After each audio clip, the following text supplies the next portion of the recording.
Question E. The line L3 intersects the y-axis at point E. Find the area of triangle ODE. Okay, so I started to draw onto the diagram, okay, a line that was parallel to L1, okay. I then realised that 4, 2 is actually lying on line L2 as well, which they didn't point that out, but remember that L2 is where y is equal to a half x, and that's what we've got here. So actually D is the intersection point here of line L2 and L3. Okay, E is the point at the top where we're looking to see where that line intersects the y-axis.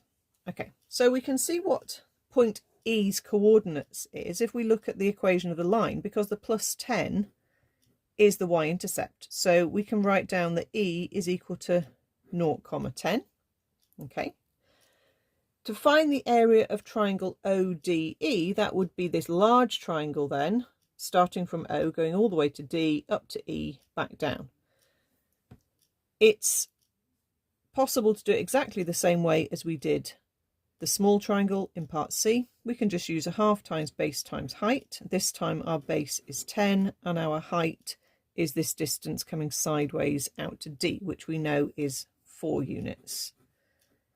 So we end up with 20 square units here. Another way of doing this would be to spot that basically we've got similar triangles, similar shapes.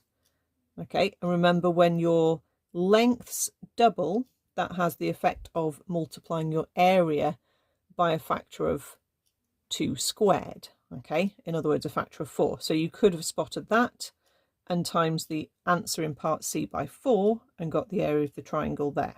Okay.